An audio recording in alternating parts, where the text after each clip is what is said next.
Hey, can you believe it? It's that time of the month again. I actually forgot, which is why I'm shooting out here. Our house got ripped up because, we just had a birthday.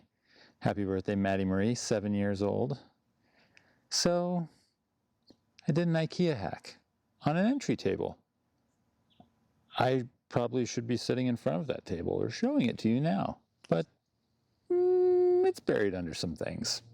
Anyway, let's roll tape.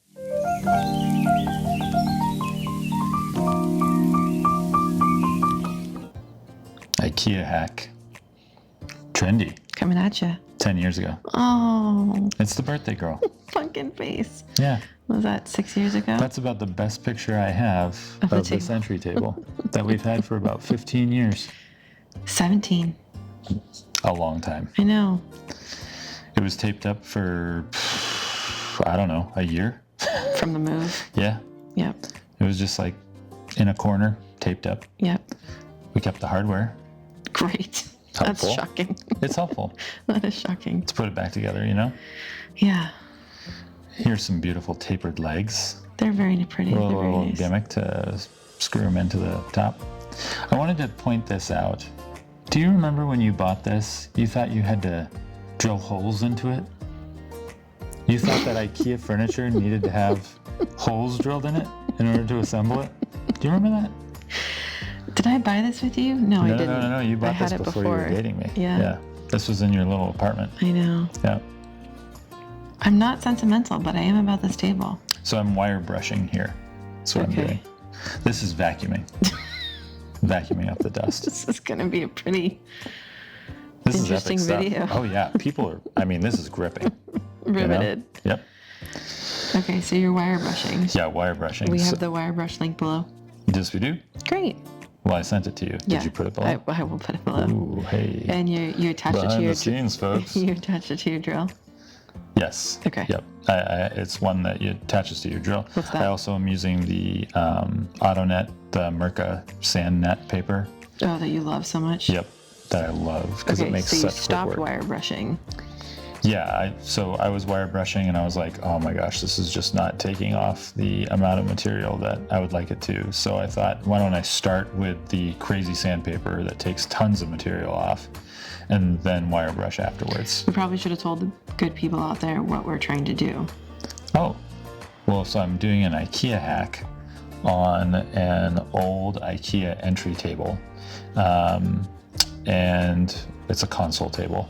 And what I'm trying to do is give it a little bit of like an antique wood wax look so that maybe it looks like something that's like really old, when in reality it is actually a really old IKEA console table.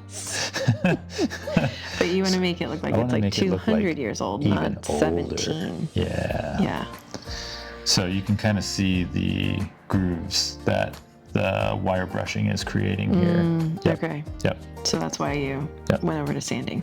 Yep. To just go ahead and take off as much of that finish as possible. Yep. And it did a great job. I mean, really, I think I did this literally in one day. The finishing, I think I did like in 1.5 days. So maybe like this was like 2.5 days altogether. So since that table's no longer for sale, really this is kind of a video on if you have old furniture that is stained. Sure, you can do this to like, anything. Yeah. Yeah, you can do this to anything that has a stain that you don't like anymore. We had a lot of dark wood things. You could do this to chairs. Yeah. You could do this to anything, so long as it is solid wood. Yep. You know, that's one of the things that's crazy when you think back that 15 years ago, IKEA was selling solid wood furniture. 17. I mean, I was just talking to somebody at Restoration Hardware. They don't even sell predominantly hardwood furniture anymore. So, yeah. And it makes sense because of, shipping from, one moisture zone to another. There's all sorts of technical reasons why veneers tend to make more sense these days. But at any rate, it makes more money sense. I think people think that they're saving the planet by not using wood, but honestly, the plastic and the glue and the chemicals and the other furniture that's not wood is probably going to be much worse. Yeah, I think it's like a wash one way or the other. So you're just continuing sanding here? Still sanding. This time I'm working on the apron. which goes underneath the tabletop. Here I'm having some trouble getting the packing tape off the bottom shelf.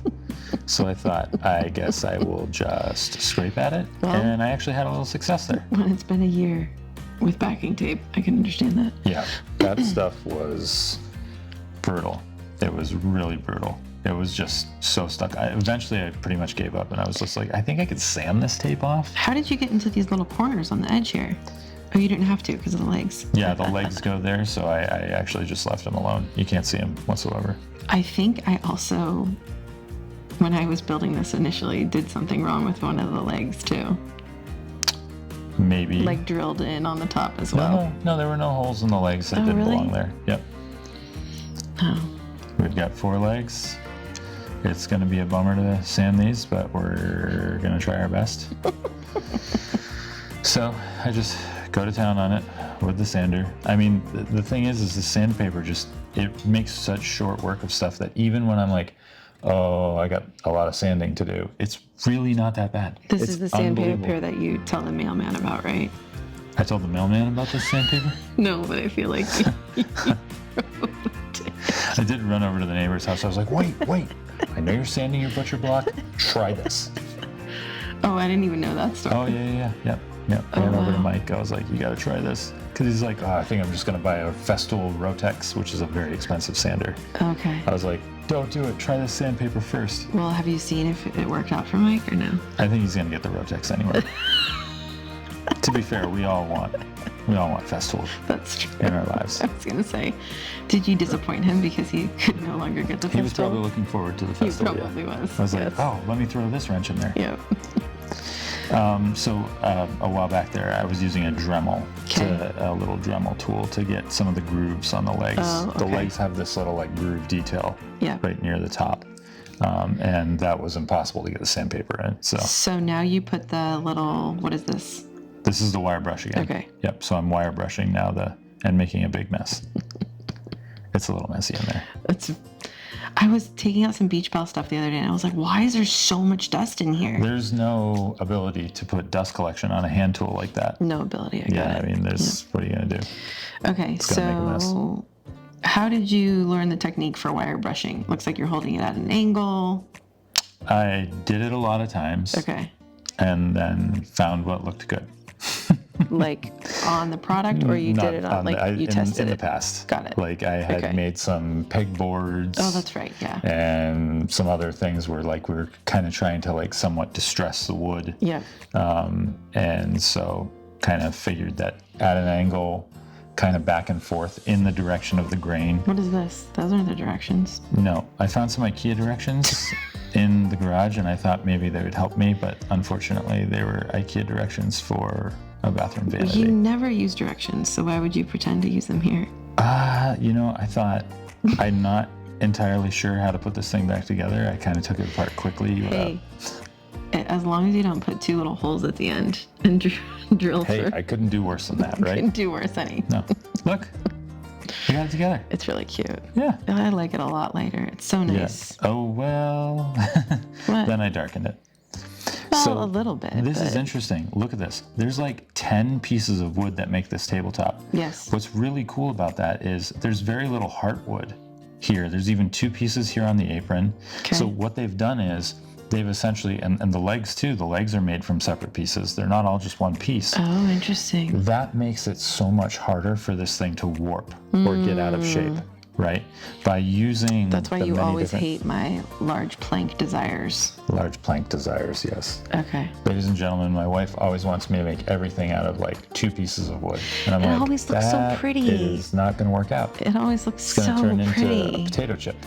Well, I don't know. It looks so pretty. At any rate, apparently these Swedes know what they're doing. Well, if you can dry the wood out, it won't go into a potato chip. Wood can still move, especially if there's a lot of heartwood in the center of it. So, Heart, H-E-A-R-T. that's a good question. It's because it's the center of the trunk of the tree. Oh, okay. So it's called the heartwood. Oh, because that's probably But the I don't most know wet. if it's H-A-R-T or H-E-A-R-T. I would assume it's probably H-E-A-R-T, kind of like the center, like Yeah, like human the heart. Yeah. Yeah, that's what I'm guessing. So you took my toothbrush. I took your toothbrush, that you were no longer using, friend, and used it to apply this beautiful antiquing wax. I love it. I know it's not necessarily your jam. It's fine. Our friends and family who have seen this piece love it. Do they? It's just not really your thing. They all say they do. That's true. It does seem like people enjoy it. I really like it. I like working with the wax. It's just wax, so it's not like I'm using some like super high VOC like sealant, or it's not, plastic, it's not like poly or anything like that. Like, so I really like it. The problem is it's not super durable. Like, it's only for like end tables, console tables, not stuff that you're gonna get like food and drink on like constantly, or like heat. Heat is gonna kind of like basically start melting the wax. So now you're brushing it in? Yeah. So after a couple of different spots, right, that's it. It's finished. Look at that. A couple of different spots, it was kind of too dark. And so you can lighten up the dark spots that you don't like with vinegar. And then I use like a stiff brush to brush it out. Okay. Well, it does look pretty. It was a quick one. Yep. Yeah. Good job. Quick project, quick video. Love it. Yeah. Great work, pretty. honey. All right. An IKEA hack. Everybody loves an IKEA hack, although I got to tell you, best of luck trying to get one of those entry tables. They're available on like Craigslist. I've seen them on Facebook Marketplace. They're out there. So if you want to try and do what I did, give it a shot. You might be surprised. I think you can come up with one. Unfortunately, you cannot get one at IKEA any longer. What are you going to do? Maybe you got a time machine. You can go back 10 or 15 years and pick one up in the store. Probably cost you like $5. Pretty cheap. Anyway, hope you enjoyed that. We got links below. And of course, if you could like and subscribe, that would be wonderful. Tell your friends, phone a friend. Happy 4th. Hope you're having a great time. Hope you enjoyed the video. Hope you learned a little something. We'll see you on the next one.